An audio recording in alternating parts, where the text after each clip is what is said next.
I'm going to be speaking to you about a number of things, but they all boil down, I think, to a question of strategy and tactics. Now, I don't know whether the answers that I will be suggesting are the right answers, but I'm fairly confident that I am, at the very least, posing the right sort of questions and highlighting the right sort of issues. So I'll be very interested in your feedback at the end. As social creditors, one of our chief objectives is to achieve a reform of the financial system along the lines indicated by Major C.H. Douglas. If that is our end, if that is our objective, then it would be logical to adopt the means that will deliver that end in the most effective and efficient manner possible. Certainly there are plenty of things that we could try, plenty of options that we could explore. But one of the pieces of advice which Douglas left us was that in trying to achieve something as radical or as paradigm shifting as systemic monetary reform, we should focus our efforts at the weakest point of attack until breaking through becomes inevitable. In one particularly amusing passage from the booklet, The Development of World Dominion, Major Douglas says the following, and I quote, "There is a well-known story, probably apocryphal, of a successful general in the American Civil War who was asked by a European officer what school of strategy he favored. 'Don't know nothing about this year's strategy, but I gets there firstest with the mostest.' You'll have to excuse my American accent. There is a lesson in this story which is important to social creditors, bearing in mind that the general was pardonably confusing strategy and tactics. Fix your objective in relation to your resources. This is rather more than to say concentrate on a narrow front. It means narrowing your front until you must break through." End of quote. So narrow your front until you must break through. That, I think, is something worth pondering. Now, we are, at the present time, witnesses to a well-organized and well-funded worldwide movement for a basic income. And it may appear, to the conspiratorial mind at any rate, that yet again the other side has got there the firstest with the mostest. Right? Millions upon millions of people have heard something of the conventional basic income. But how many know anything of the social credit proposal for a national dividend? How many people have heard of Douglas social credit? Of course, nowadays it's even worse, because most of the people who have heard of social credit are thinking of the newly installed Chinese totalitarian monitoring system, which has nothing to do with real social credit. In fact, if it is anything at all, you could describe it as the opposite of social credit, as Douglas conceived it. And yet, historically, the proposal for a national dividend preceded the conventional basic income movement, or so the basic income idea, by several decades, and quite naturally the social credit movement also preceded the basic income movement by a number of decades.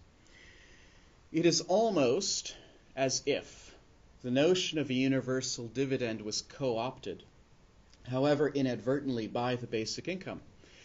Now, one can speculate as to the whos and the whys and the wherefores regarding that odd situation.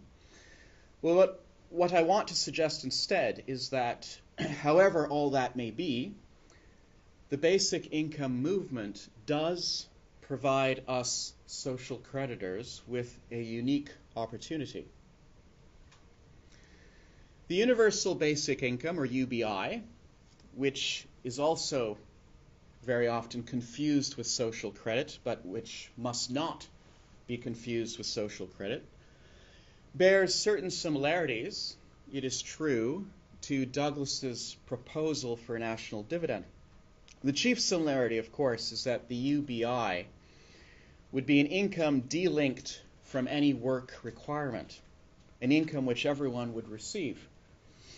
The chief difference, however, is that while UBI supporters typically advocate that the basic income be funded out of redistributive taxation, social creditors want to pay for the dividend through monetary reform, through the creation of just enough debt-free credit to replace the compensatory debt that the current system relies on in its quest to achieve financial equilibrium.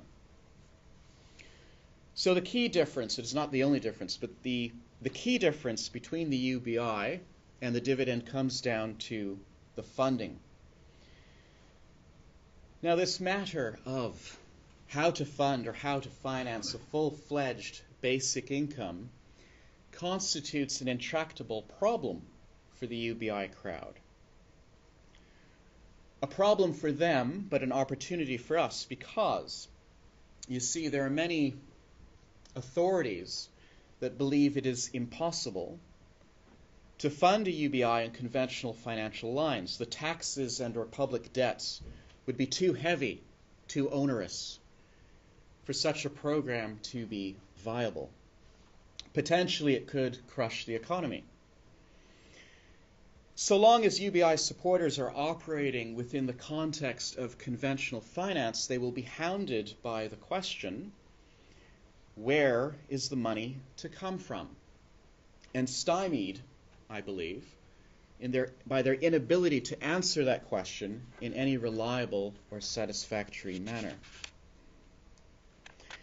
To give you just one concrete example of what I am talking about, the Ontario provincial government was, up until very recently, running basic income pilot projects in 3 cities, Hamilton, Thunder Bay, and Lindsay. The government divided participants into 2 groups, a control group and an experimental group. The control group did not receive the basic income, and the experimental group did.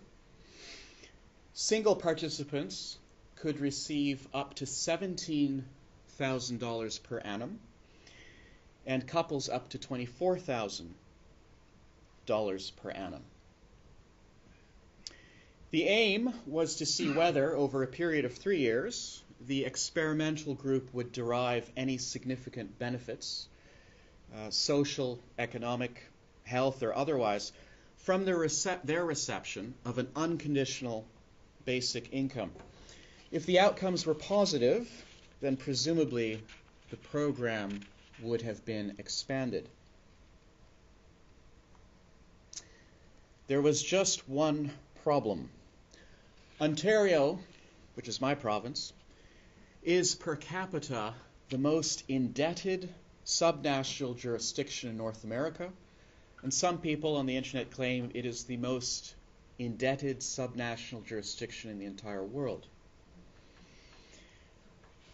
On June 7th of this past year, there was a provincial election, and the Progressive Conservative Party, led by Doug Ford, defeated the governing Liberal Party. Although they had promised not to touch the basic income pilot project during the election campaign, a month or so after the election, the Conservatives summarily cancelled the program.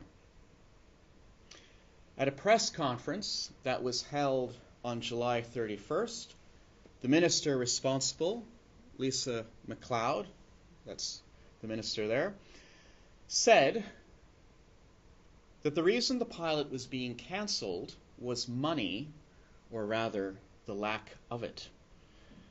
And so this is a quote that follows, taken from that same article. MacLeod said, "The broken program isn't working. Asked by reporters how she knows the program isn't working if the data hasn't been studied yet, MacLeod said, for the amount it was costing the province of Ontario, it was certainly not going to be sustainable. Now, this turn of events is sort of ironic because just 2 months prior, at the end of May, 5 of us social creditors had made presentations at the 2018 North American Basic Income Guarantee Conference, which took place in my hometown, Hamilton, Ontario. I was part of a panel which included 3 other fellows, 2 of whom are present with us today, Chas Pinwell and Michael Watson. The 4th member was Robert Klink, who spoke here 2 years ago. So here you have a photo of the 3 of them together at Niagara Falls, incidentally. And there was actually a 5th social credit speaker because the Pilgrims of St. Michael, which is a Catholic social credit organization based in Quebec, had also sponsored a speaker. That was HELEN KMERA. And she was in a very favorable position to communicate the social credit message because they got her to address a plenary session. Right? So she was able to speak to all the conference participants.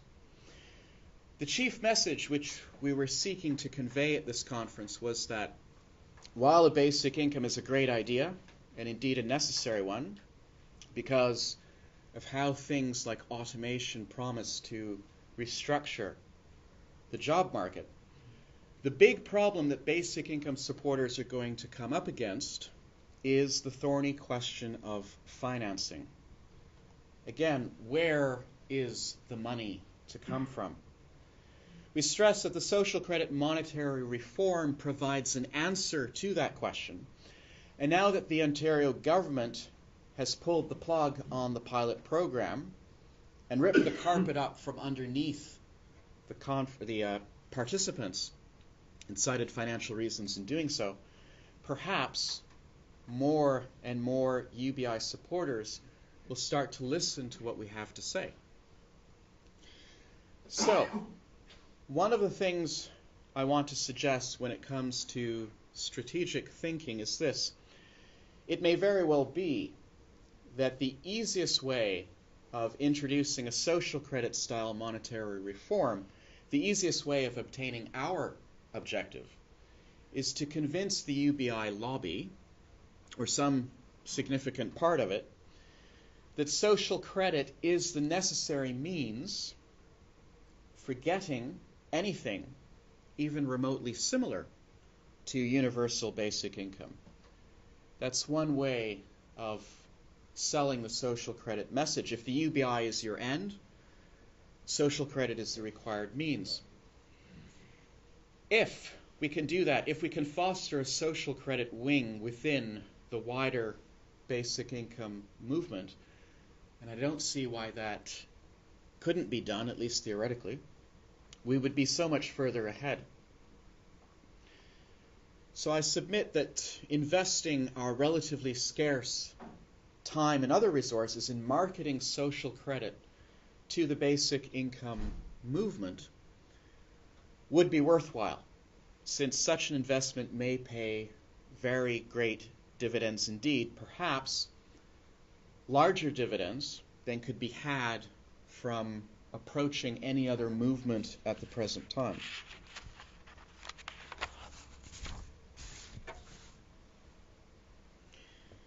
To that end, one of the projects that I have been working on is a documentary on social credit entitled From Brisbane to Hamilton, The Quest for a National Dividend.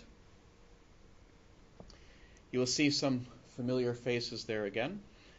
What I did was this. I filmed the trip that we made to Canada for the NABIG conference and used the footage, or some of the footage, as the underlying and unifying thread for a documentary designed to introduce social credit to the wider basic income community.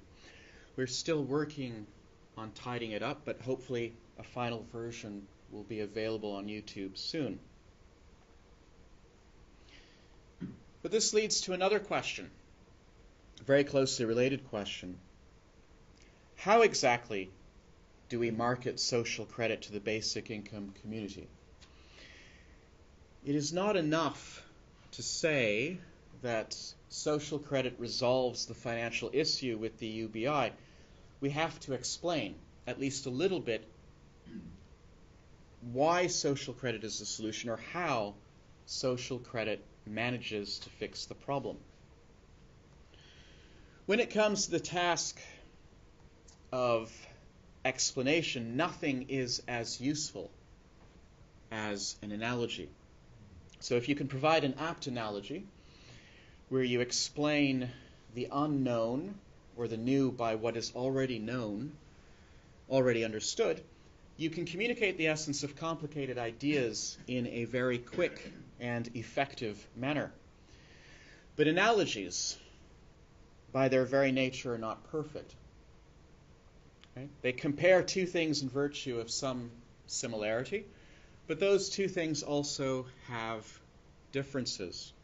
And for that reason, analogies sometimes break down and can be misleading. One of the analogies that we often use in social credit circles in order to get the concept of the dividend across is the analogy of the free lunch. That is, like a free lunch, the dividend is something that is given or received without any necessity of having to work for it or otherwise earn it. And we further say that one of the key problems with the existing financial system and the existing economic order is that they deny the reality of the free lunch.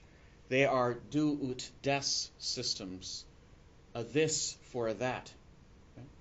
They insist that everything has to be earned through work or the fruits of work. Something must always be given in exchange for what we receive. Nothing can be free. But this feature of the present system is a problem because there are many components of economic life that, in fact, at least on a physical level, involve a free lunch.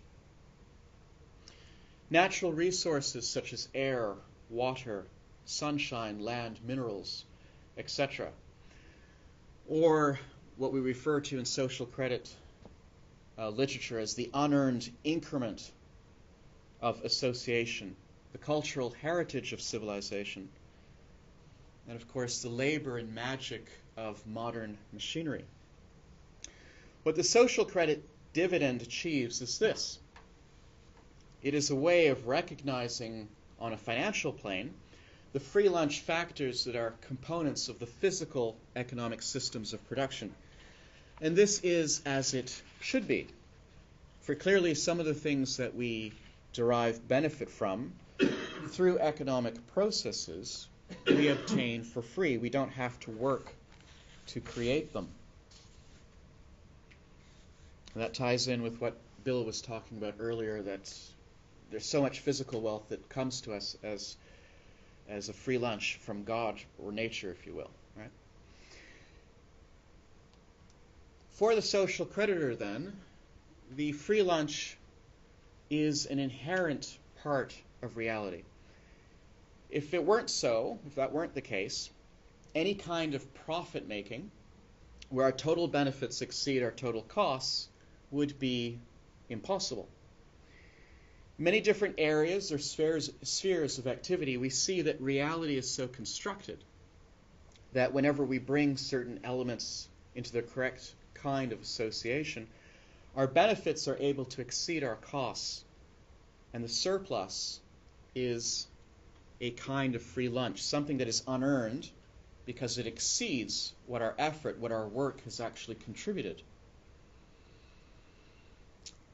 But here is where the analogy begins to break down.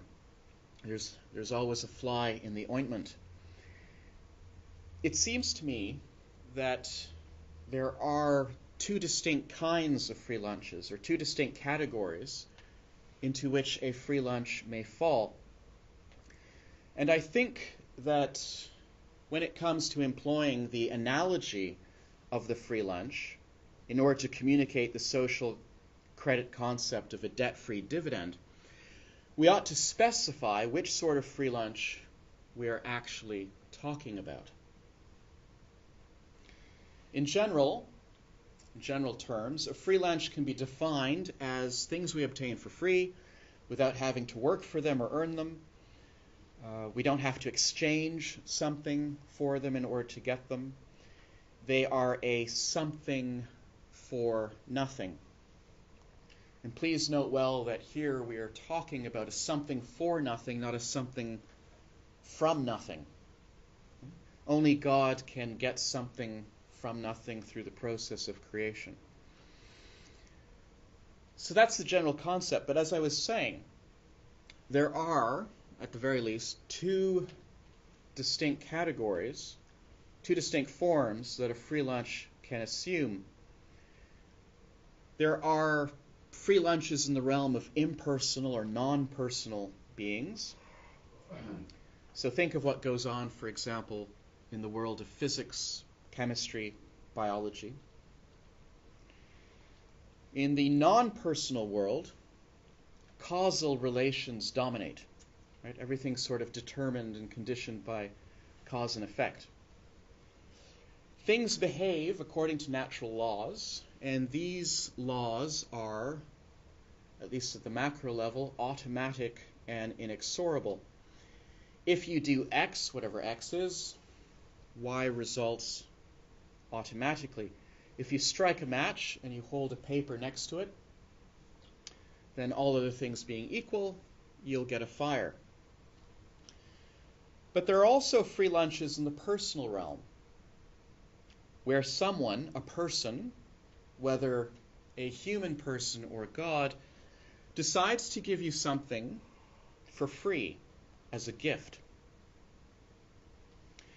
In this case, the giver is not acting in accordance with some automatic and inexorable natural law, or even in accordance with some moral norm of justice. He gives the free lunch if he chooses to give the free lunch. The free lunch is therefore completely dependent on the free will and the generosity of the giver. We say, for example, in Christianity that grace is a free gift. And that means that not only can we not earn it, strictly speaking, but whether it is given, or the degree to which it is given, is dependent on the free choices of God. God is not obligated by natural law or by justice to give us grace in its various forms. And that is one of the wonderful things about it. That when we receive grace, it's because God has chosen to give it when He does in the way that He does. So this is the way that I see it. All gifts are free lunches, but not all free lunches are gifts. Right? So all gifts, if you look at the smaller red circle, all gifts fall into the class or the set of free lunches, but not all free lunches are gifts in this strictest of senses. Now there's a huge difference between free lunches that are inherent to the nature of things and those that are the free gifts of a personal giver. The key difference, I think, for our purposes is this.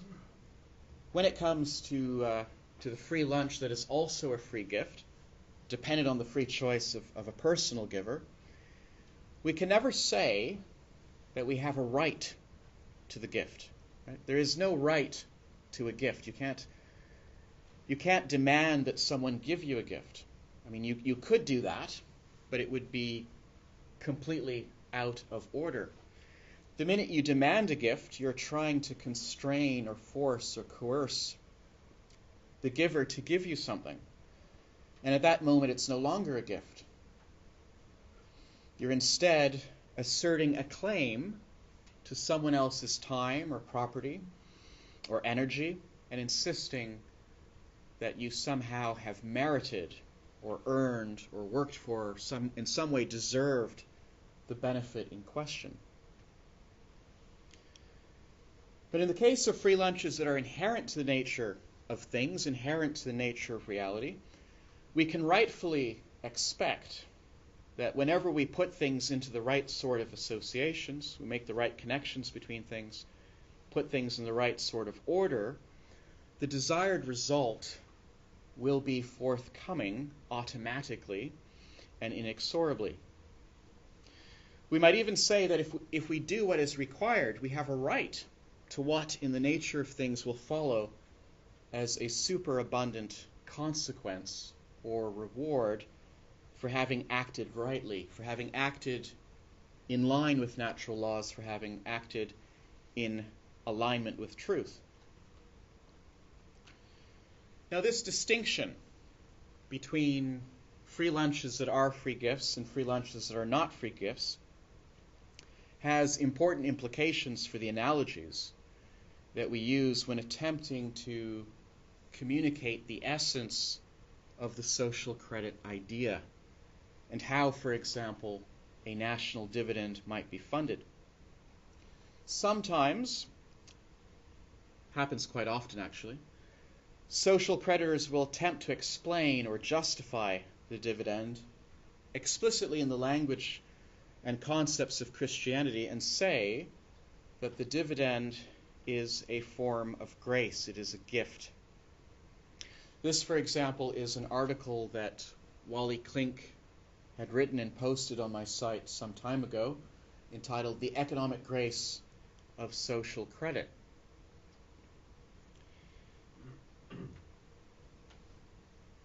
And I'm not putting this up here to criticize Wally or to embarrass him or anything like that. It's an excellent article, but it's an example of what I've been talking about, that especially if one's been heavily influenced by Christianity, the natural reflex may be to try to explain the dividend and say, well, it's like God giving you a gift, it's a grace.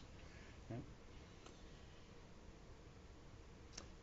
But I've thought a lot about this, and I'm beginning to think that while there's truth in that perspective, it may actually be a mistake on our part to try to sell the message of the dividend by saying that it's a grace, it's a gift. You see, if you want to be strict about it, the dividend actually falls into the category of a natural or inherent free lunch, rather than in the category of a gift. And so, in the interests of accuracy, it is appropriate that the analogies we use should reflect the facts, should reflect the reality as closely as possible.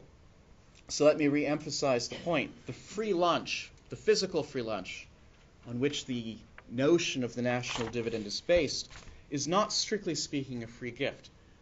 The dividend falls into that blue circle rather than the red circle. Okay? And because of that, it means that it is actually something to which we have a right, and we can assert a right. We can claim in justice that the dividend is actually something that is owed to us in justice on account of the nature of reality. And since the present financial and economic system deny us any sort of universal dividend, we are actually all being cheated. Beyond that fact, this whole question of accuracy, if we describe the dividend as a grace, if we describe it as a gift, I also think we may be setting up the wrong sort of psychology in people's minds, and this may actually hamper us in our cause. If we say that the dividend is a grace, a gift, that sounds all very nice and spiritual, poetic, and perhaps even mystical. But I think it also tends to suggest, at least in the minds of some people, that the dividend is some otherworldly ideal and that we social creditors are preaching what is the equivalent of pie in the sky, heaven on earth, or something equally utopian, unrealizable, abstract, or impractical. Likening the dividend to a gift may also lead to other false impressions in people's minds.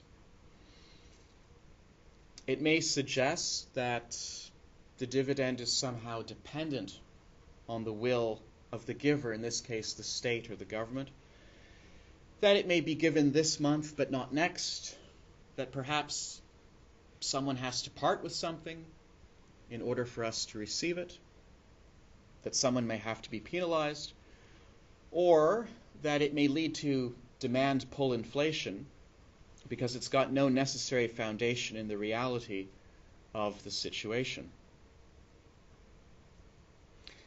And if we don't put people off in that way, then it might seem that we are suggesting that the dividend is some inoffensive proposal, which would be nice if we had it, but it is not in any way something that we actually deserve. And so it seems to me that that sort of psychology, call it grace thinking, may not be effective in galvanizing the enormous expenditure of intelligently directed effort that will be required on the part of the population and even on the part of our elites to introduce fundamental changes to the financial system. But if instead of describing the dividend as a grace or a gift, we describe it more accurately as a profit to which each of us as shareholders in our societies have a right in strict justice, then it's a completely different type of narrative.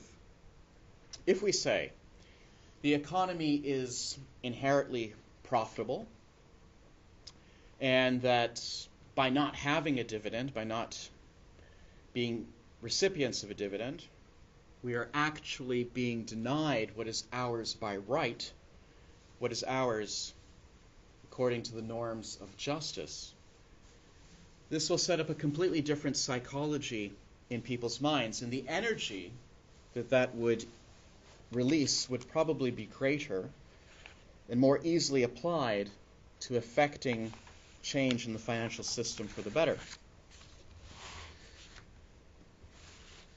And so I think perhaps that this is the track we should follow in trying to market the social credit message to the UBI crowd.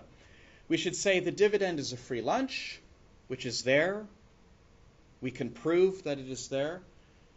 And it is the present dishonest financial system that by not recognizing it and failing to distribute it is actually denying what is ours by right. Our message should be, if we can make suitable changes to the financial system, if we can make it reflect the physical economic realities as it should, then we can provide everyone with a dividend, an income delinked from any work requirement, which would therefore be similar to universal basic income.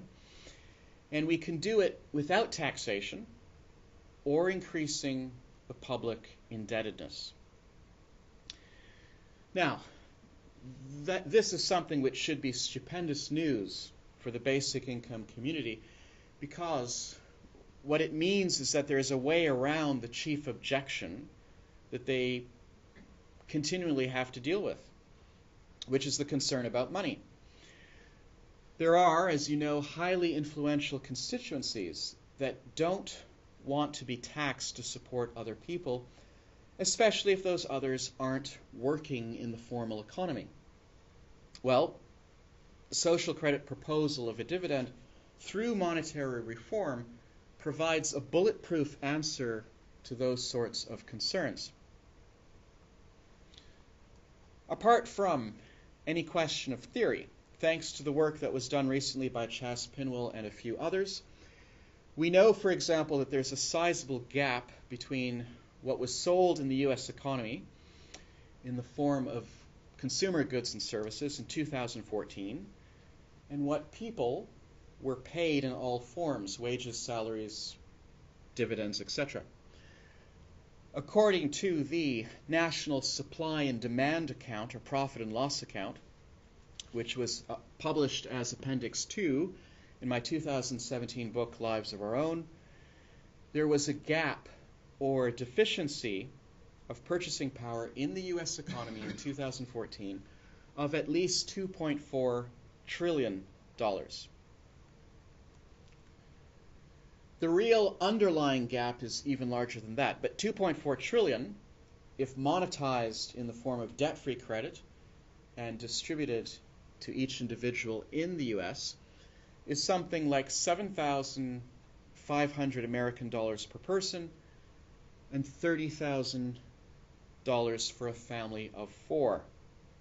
That would be a very solid basis on which a universal dividend could be initially constructed and then extended later on. While not as large an income as what UBI supporters typically demand, it would be nothing to sneeze at either. Indeed, before UBI supporters even consider taxation or increasing public debts in order to pay for a basic income, it would make sense for them, if they're sincere and really want to solve social problems, to look seriously at this whole question of whether the economy's circular flow is self-liquidating or not.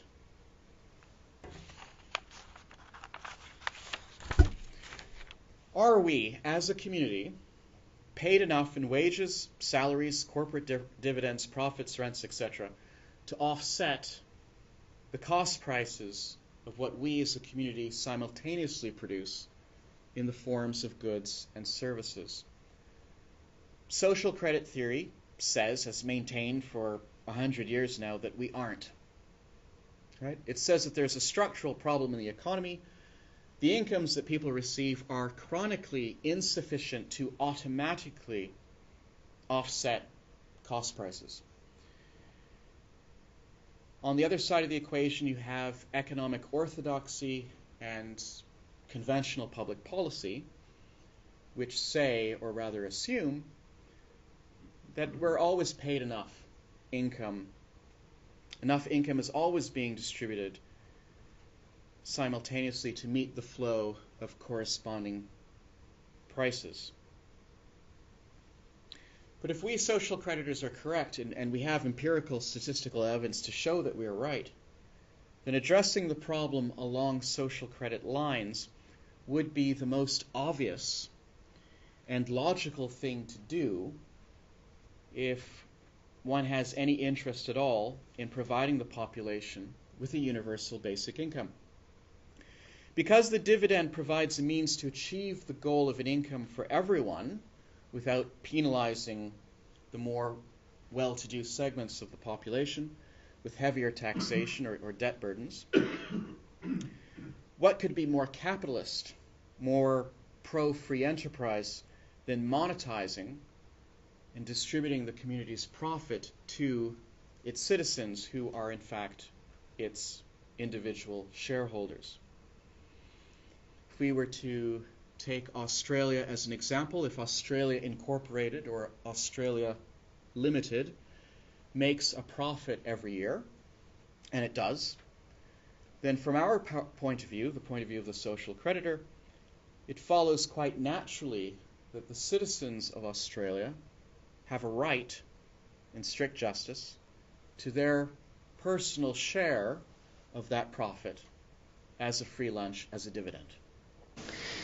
It gets down to who controls the credit, who owns the issuance of, if you will, the national debt, which is just a set of numbers which will never get repaid. I don't care whether it's Canada or Australia or America.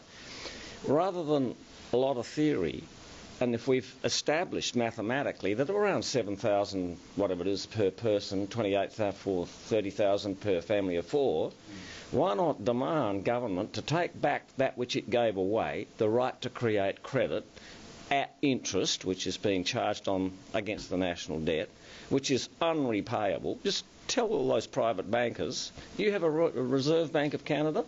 We have a national bank. Oh, same thing, yeah. Just say, look, boys, the game's over. We're going to take it back. It's ours. You know, we're a sovereign nation.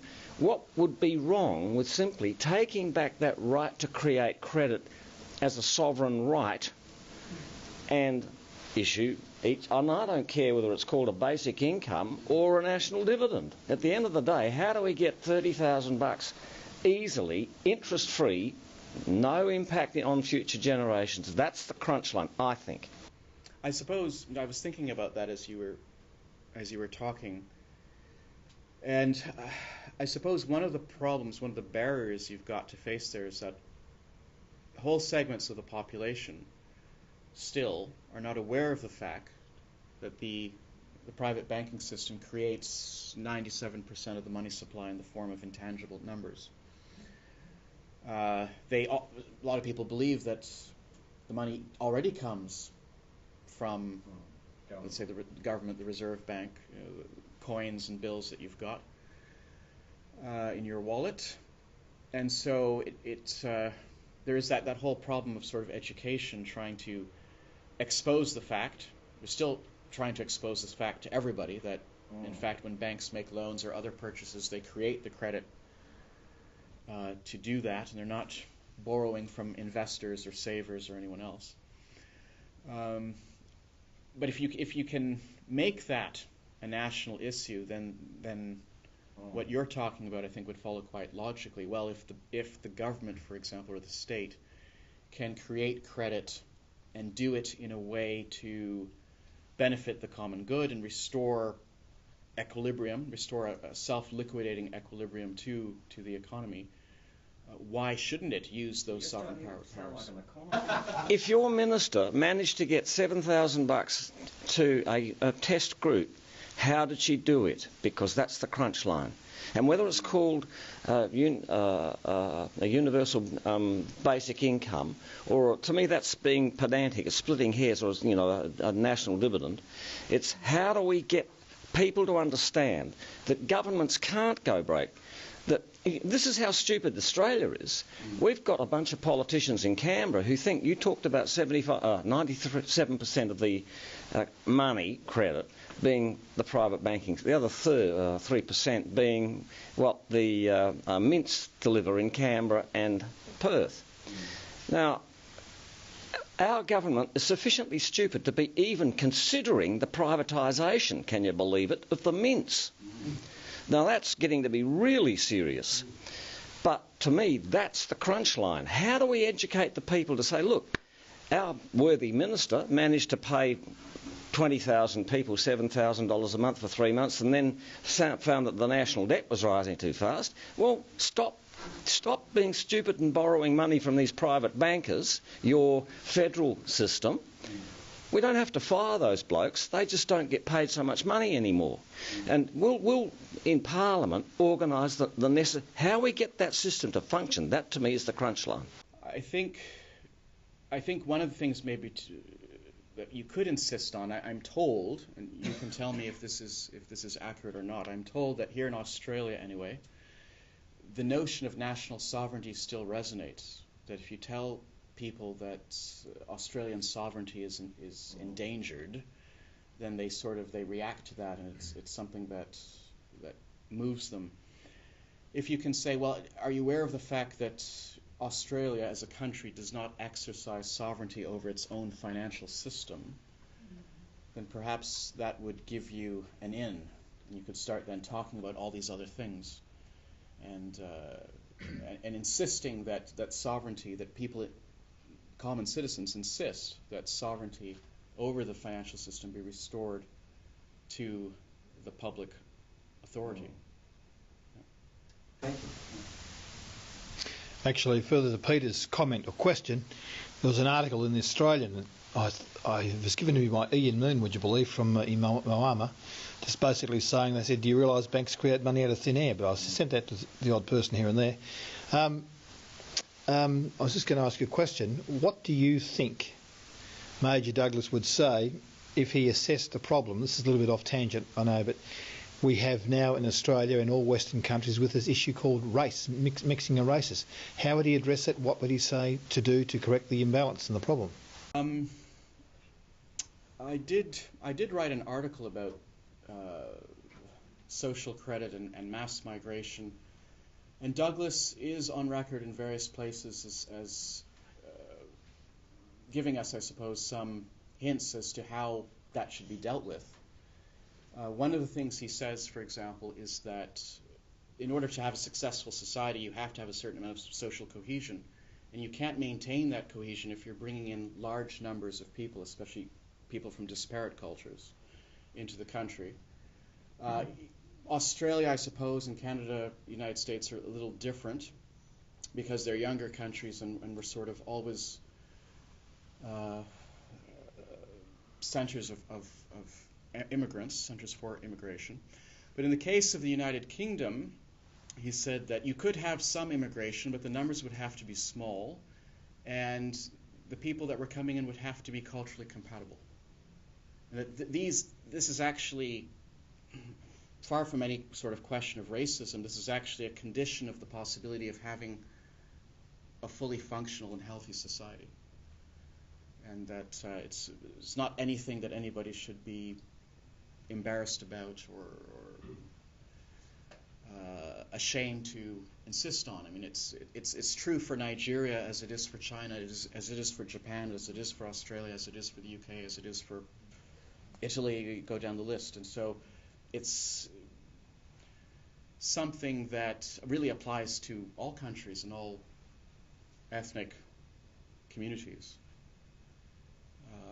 I saw a meme on Facebook recently, which I'm not going to be able to reproduce it here on the spot, I don't think, but it said something to the effect of that it's ironic that the people who are actually interested in preserving racial diversity are accused of being racist. So that's how sort of topsy-turvy things have become. Oliver, fascinating.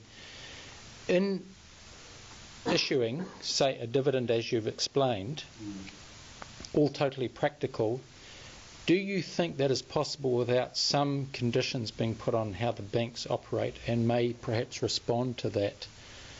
I'm thinking here, a friend of mine has been involved in selling cars, new cars, and he said he's given up that job for a couple of reasons. One being he became disturbed at large numbers of people coming in to buy a better car and being talked into buying a brand new car because their houses in the city where I live, houses have risen up in prices very rapidly over the last decade, and therefore someone with a mortgage of a certain percentage has now got a reduced percentage of the value of their house in financial terms. So, oh well, you can borrow $30,000 or $40,000, and he said he wanted to sell a $10,000 car, but the person says, oh well, no, the bank will loan me the money to buy a brand new car. That may or may not be a bad thing if people suddenly have some more purchasing power. However, would some restriction on the issue of debt need to be introduced at the same time, do you think? Yes. Well, yes. Wally Klink and I are of the opinion that if you had a national credit authority creating debt-free credit and injecting it into the economy in the form of a dividend and or a compensated price, you would have to be very sure that the private banks would not be in a position to continue to create new money for consumption purposes. So any sort of money lending which currently goes on to enable consumption, whether it's a car loan or mortgages or student loans or credit cards or lines of credit or hire purchase, etc., that involves new credit creation, that would have to be strictly prohibited, because to a certain extent what we're doing is we're replacing the compensatory debt that you talked about, the system relies on to keep the thing going a little while longer, with debt-free credit. And so there would have to be limitations put on what sort of credit could be created or issued by private banks to ensure that they deliberately or inadvertently do not follow a course of action that would upset the apple cart by creating massive inflation and sort of undoing whatever benefits the dividend delivered. You've touched an interesting point, in my view, Oliver, and that is that under the national dividend, I'll call it a dispensation for want of a better word, but essentially what it's proposing is that the debt that we're talking about here is to actually achieve a particular material gain. And if that debt happens to be for a bridge or a road or a steel factory or whatever, you've got to take into account the responsible vote and the responsible voter. And that is that if you need these things, then the community actually needs to shoulder the burden of it and go after it and pursue it and achieve that industry, that bridge or road or steel industry. And the debt is actually paid by their participation in the productive process. And then the robotics come back into it in order to just keep the equilibrium going of the basic needs. That's actually how I see it, that it's over and above.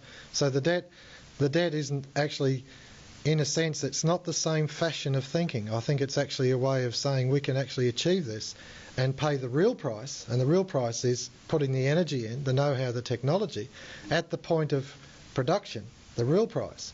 And then the debt is actually alleviated completely. It doesn't exist because at the point of completion of the project, the debt is paid. Right.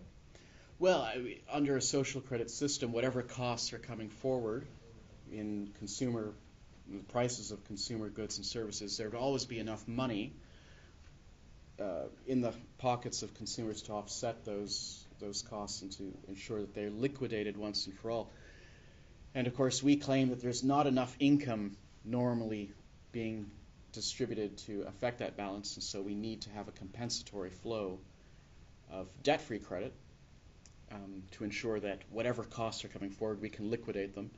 And in that case, of course, whatever debts may exist, that they won't in any way be burdensome when they come forward to be liquidated by consumers. The money will be there, and they won't hang over the head of the community. You introduced your talk as devolving around the strategy and tactics that we might employ in addressing this problem. Now, currently in Australia, the banks happen to be in bad odour, as they have been before, but that's just the icing on the cake. It's the depth of the cake is that they're inherently corrupt. Now, in Australia, we have a great historical advantage here because we did have a fellow called Denison Miller, who was the first governor of the Commonwealth Bank, that had a very clear idea on how this could work when he financed early industry and Australia's war effort in the First World War.